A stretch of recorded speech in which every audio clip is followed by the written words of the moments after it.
Welcome to Venu's voice. ఈరోజు spoken ఇంగ్లీష్లో మనం టెక్నిక్ నెంబర్ 11 చూస్తున్నాం. ప్రజెంట్లో want, wants to or want to ఇవి ఎలా వాడాలి. వాంట్ అనే దాన్ని మనం ఎక్కువగా వాడుతూ ఉంటాం. అంటే ఏదైనా మనకి కావాలి అని చెప్పుకున్నప్పుడు వాంట్ వాడతాం. So subject want, object. So నాకు నీ పెన్ కావాలి, I want your pen. వారికి నీ సహాయం కావాలి, they want your help. నాకు నీ అభిప్రాయం కావాలి, I want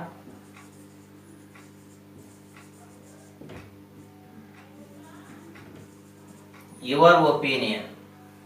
So I want your pen, they want your help, I want your opinion. ఇలా జస్ట్ వాంట్ అనే వర్డ్ యూజ్ చేస్తూ మనకి ఏం కావాలో చెప్తాం. అయితే ఇలా కాకుండా వాంట్స్ టు, వాంట్ టు అని వచ్చినప్పుడు మీనింగ్లో కొంచెం చేంజ్ వచ్చేస్తుంది. సో అది ఎలా ఉంటుందో చూద్దాం. Wants to, want to, subject wants to లేదా want to plus verb 1 plus object. ఇది ఎలాంటి మీనింగ్ ఇస్తుందంటే ఏదైనా పని చెయ్యాలనుకుంటున్నాను అంటాం, వెళ్ళాలనుకుంటున్నాను, చూడాలనుకుంటున్నాను, మాట్లాడాలనుకుంటున్నాను, తినాలనుకుంటున్నాను. సో ఈ ఫార్ములాలో sometimes we have to use wants to, sometimes we have to use want to.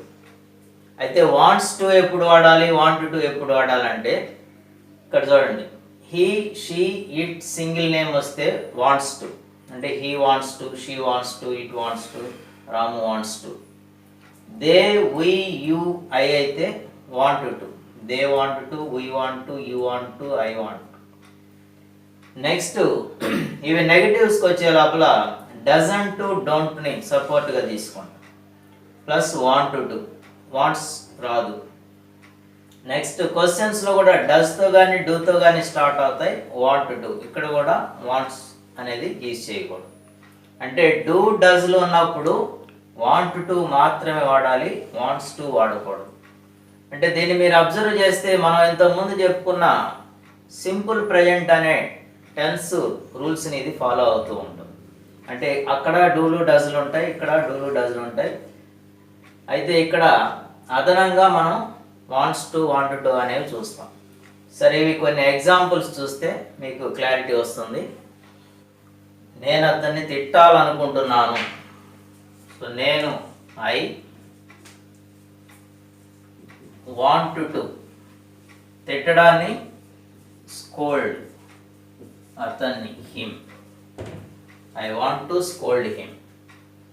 నేను ఆమెకు సహాయం చేయాలనుకోవడం లేదు. సో ఇది నెగటివ్, అది పాజిటివ్.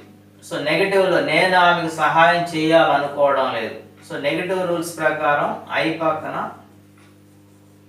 డోంట్ ఎంటర్ అవుతుంది. ఐ డోంట్ వాంట్ టు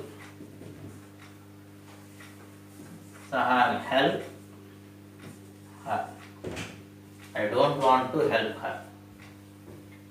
నువ్వు ఇక్కడ కూర్చోవాలనుకుంటున్నావా. సో ఇది క్యూవై, ఎస్ఆర్ నోట్ ఐ, నువ్వు ఇక్కడ కూర్చోవాలనుకుంటున్నావా. సో క్వశ్చన్ కాబట్టి నువ్వు కాబట్టి ముందుగానే మనం డూతో స్టార్ట్ చేస్తాం. Do you want to SIT here, do you want to SIT here. Next, నువ్వు ఎంత డబ్బు చెల్లించాలనుకుంటున్నావు. ఇది క్యూడబ్ల్యూ, ఎంత డబ్బు అని వచ్చింది. సో ఈ సెంటెన్స్ని మనం ఎంత డబ్బుతో స్టార్ట్ చేయాలి. How much money.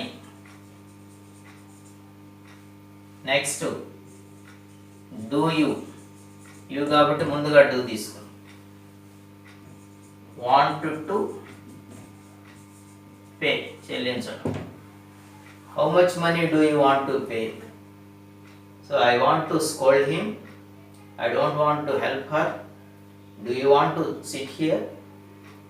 How much money do you want to pay? So మనం సెంటెన్స్ని బట్టి అది పాజిటివా నెగిటివా క్యూ అయినా క్యూడబ్ల్యూ, సో ఇప్పటివరకు అలాగే డిసైడ్ చేస్తూ వస్తున్నాం.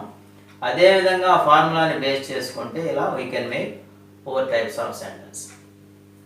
సో దీంతో మనకి ప్రజెంట్లో 11 టెక్నిక్స్ పూర్తయ్యాయి.